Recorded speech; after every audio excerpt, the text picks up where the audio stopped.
Mereka menyebutnya naik level, kenaikan jabatan, promosi, atau pekerjaan yang lebih baik datang, dan tiba-tiba ada keinginan untuk meningkatkan segalanya. Di media sosial, itu terlihat hebat. Mobil baru, rumah lebih besar, pakaian mewah. Namun di balik semua ini terdapat kenyataan pahit. Banyak dari pilihan pengeluaran ini tidak benar-benar membuat kelas menengah lebih kaya. Sebaliknya, mereka diam-diam menguras rekening bank dan membuat orang-orang terjebak dalam situasi keuangan yang sama. Jadi, berikut ini adalah hal-hal yang membuat kelas menengah membuang-buang uang dengan berpikir mereka menjadi lebih kaya. Nomor 1, terus-menerus membeli ponsel baru. Setiap tahun, merek telepon pintar meluncurkan model baru dengan perbaikan kecil, dan keluarga kelas menengah mengantre untuk menghabiskan ratusan atau bahkan ribuan untuk gadget terbaru. Tentu, memiliki ponsel terbaru terasa menyenangkan pada awalnya. Tetapi mari kita hadapi, peningkatan kecil ini tidak mengubah hidup Anda secara signifikan. Sebaliknya, mereka mengunci Anda pada pembayaran yang terus-menerus dan menghabiskan uang yang seharusnya dapat digunakan untuk tabungan atau investasi yang berarti. Kekayaan sejati bukanlah tentang memamerkan teknologi terkini. Ini tentang membuat teknologi bekerja untuk Anda tanpa menguras kantong. Nomor 2, tiket lotre dan perjudian. Membeli tiket lotre atau mengunjungi kasino mungkin tampak tidak berbahaya, hanya hiburan, bukan? Namun kenyataannya jauh kurang menarik. Kebanyakan rumah tangga kelas menengah diam-diam kehilangan sejumlah kecil uang secara teratur, meyakinkan diri mereka sendiri bahwa mereka berinvestasi dalam keberuntungan. Tidak seperti investasi sejati seperti rencana pensiun, saham, atau properti, perjudian jarang membuahkan hasil. Ini adalah kebocoran uang diam-diam yang diabaikan banyak orang, karena mereka percaya suatu hari nanti mereka akan memenangkan jackpot, tetapi biasanya malah berakhir semakin miskin di setiap percobaan. Nomor 3, keanggotaan game yang mahal namun jarang digunakan. Anda memulai dengan niat terbaik, mendaftar di pusat kebugaran kelas atas yang menjanjikan gaya hidup lebih sehat. Namun mari kita hadapi, berapa banyak yang sebenarnya berjalan secara konsisten, membayar biaya bulanan yang tinggi untuk pusat kebugaran yang jarang Anda gunakan adalah salah satu cara tercepat untuk membuang-buang uang. Sebaliknya, pilihan sederhana seperti latihan di rumah, jogging, atau kelompok latihan komunitas dapat memberikan kebugaran tanpa menguras keuangan Anda. Nomor 4, TV dan sistem hiburan berukuran besar. Dorongan untuk membuat teman dan keluarga terkesan dengan TV besar dan teater rumah yang canggih merupakan hal yang umum di kalangan keluarga kelas menengah. Tetapi setelah dibeli, barang-barang ini langsung kehilangan nilainya. Lebih buruk lagi, mereka mendorong gaya hidup pasif, mengurangi waktu produktif yang dapat Anda gunakan untuk meningkatkan kehidupan finansial Anda. Seringkali dibiayai melalui kredit. Pembelian ini menambah utang yang tidak perlu tanpa menghasilkan keuntungan finansial. Nomor 5, mencoba mengimbangi teman yang suka menghabiskan uang. Kita semua pernah merasakan tekanan itu. Pergi ke restoran mahal, menghadiri acara mahal, dan membeli hadiah mewah hanya untuk menjaga penampilan. Sayangnya, menyamai pengeluaran Anda dengan teman-teman yang selalu mengeluarkan uang berlebihan tidak akan meningkatkan status Anda. Itu hanya membahayakan kesehatan keuangan Anda.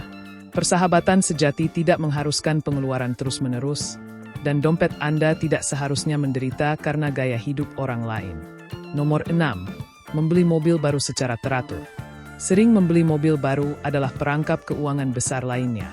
Orang-orang kelas menengah senang sekali mengendarai mobil baru dari tempat penjualan mobil, tanpa menyadari bahwa nilainya akan langsung turun hingga ribuan dolar. Mobil biasanya terdepresiasi 20 hingga 30% dalam tahun pertama saja. Terus-menerus menukar mobil dan mengalihkan utang lama ke pinjaman baru menciptakan siklus pembayaran yang tidak pernah berakhir. Orang kaya seringkali memilih mobil bekas yang andal dan mengendarainya selama bertahun-tahun, sehingga membebaskan uang untuk berinvestasi dan mengembangkan kekayaan mereka. Nomor 7, tas desainer dan aksesoris. Mengejar tas tangan, jam tangan, atau aksesori mewah bermerek mungkin dapat meningkatkan citra sosial Anda untuk sementara. Tetapi berapa biayanya?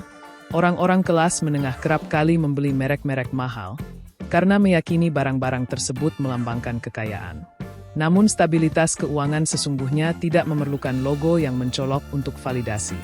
Barang-barang mahal ini dengan cepat kehilangan nilainya dan menguras dana yang seharusnya dapat digunakan untuk membangun masa depan keuangan yang lebih kuat. Nomor 7. Perlengkapan dan mainan bayi yang harganya terlalu mahal. Orang tua baru seringkali mengeluarkan uang berlebihan untuk perlengkapan bayi. Yakin mahal berarti lebih aman atau lebih baik. Realitanya, bayi tumbuh lebih cepat dari biasanya, membuat Anda terjebak dengan barang-barang mahal yang tidak diperlukan lagi. Daripada termakan promosi pemasaran yang berlebihan, keluarga kelas menengah dapat menggunakan dana ini secara bijak, menaruh uang pada tabungan pendidikan atau investasi yang memberi manfaat jangka panjang bagi anak. Nomor 8. Pakaian bermerek untuk persetujuan sosial. Mengenakan merek-merek mewah terasa memuaskan, setidaknya untuk sementara, tetapi terus-menerus mengeluarkan uang ekstra hanya untuk sebuah logo tidak akan memperbaiki keuangan Anda. Orang-orang kelas menengah sering mengejar tren mode, tetapi pakaian mahal jarang memiliki nilai jual kembali.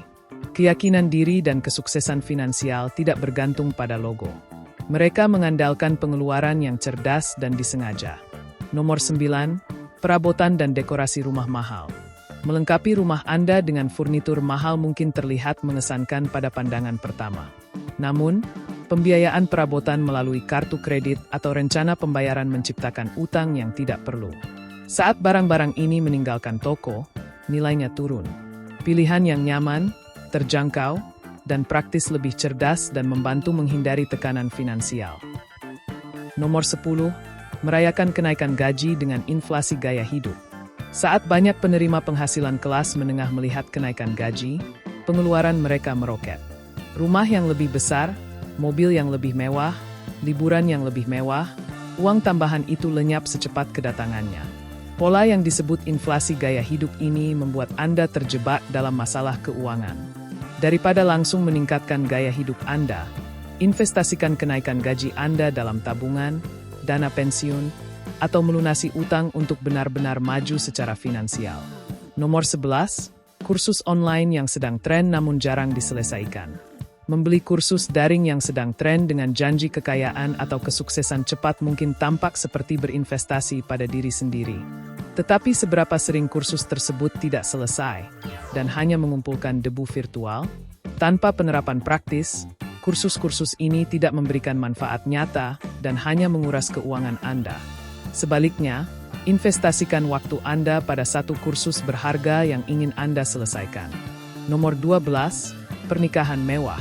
Keluarga kelas menengah kerap menghabiskan puluhan ribu dolar untuk pesta pernikahan yang mewah, hingga terlilit utang yang besar hanya untuk satu hari. Peristiwa mahal ini tidak memberikan keuntungan finansial, seringkali menimbulkan stres dan beban keuangan di awal pernikahan. Perayaan yang berkesan tidak memerlukan hutang. Pernikahan yang lebih sederhana dan terjangkau memberikan lebih banyak kebahagiaan tanpa mengorbankan kesehatan finansial. Untuk lolos dari perangkap ini dibutuhkan kesadaran diri dan disiplin. Pertama, kenali kebiasaan belanja yang tidak perlu. Selanjutnya, secara sadar alihkan dana ini ke dalam tabungan, investasi, dan tujuan keuangan yang bermakna. Perubahan sederhana seperti memilih mobil bekas, memelihara perangkat lebih lama, berfokus pada pengalaman daripada barang, dan menahan diri dari pembelian impulsif secara kolektif dapat meningkatkan situasi keuangan Anda secara signifikan. Kemajuan finansial sejati melibatkan pengembangan kebiasaan yang lebih cerdas. Prioritaskan kebutuhan di atas keinginan. Berinvestasilah secara konsisten pada rencana pensiun atau alat investasi yang terpercaya. Hiduplah di bawah kemampuan Anda, bahkan setelah kenaikan gaji. Pilihlah barang-barang yang berkualitas dan fungsional daripada barang-barang yang hanya melambangkan status yang mewah. Lakukan audit secara berkala dan hilangkan pengeluaran yang tidak perlu. Kebiasaan sederhana namun ampuh ini membantu kelas menengah benar-benar maju secara finansial. Kekayaan sejati tidaklah mencolok atau mencolok. Stabil dan aman. Orang yang benar-benar kaya tahu bahwa kebebasan finansial berarti memiliki lebih banyak aset daripada utang, membuat pembelian yang bijaksana, dan berinvestasi secara teratur. Keamanan finansial mereka tidak bergantung pada validasi terus-menerus dari barang-barang mahal. Sebaliknya, mereka fokus secara diam-diam pada pembangunan kesejahteraan abadi. Orang-orang kelas menengah seringkali salah mengira gaya hidup mewah sebagai kesuksesan. Tetapi kesuksesan yang sesungguhnya diukur dari keamanan finansial, utang yang rendah, tabungan yang solid, dan kebebasan dari kekhawatiran finansial. Menghindari jebakan pengeluaran umum kelas menengah dimulai dengan mengubah pola pikir Anda tentang kesuksesan finansial. Pertumbuhan keuangan sejati berasal dari pengeluaran yang bijak, tabungan yang konsisten, dan investasi yang bertujuan, bukan dari simbol status yang dangkal. Perubahan-perubahan ini mungkin tampak kecil pada awalnya, tetapi seiring berjalannya waktu, perubahan-perubahan itu akan membuahkan hasil yang besar. Dengan menahan diri dari pengeluaran impulsif dan menerapkan kebiasaan keuangan praktis, individu kelas menengah dapat menciptakan kebebasan finansial sejati. Melepaskan diri dari perangkap ini bukan soal penyangkalan diri. Ini tentang memilih pertumbuhan keuangan yang berkelanjutan daripada kepuasan jangka pendek. Ketika pengeluaran selaras dengan tujuan pribadi Anda dan bukan tekanan eksternal, Anda menciptakan masa depan keuangan yang lebih baik, yang ditentukan oleh stabilitas, keamanan, dan kesejahteraan nyata.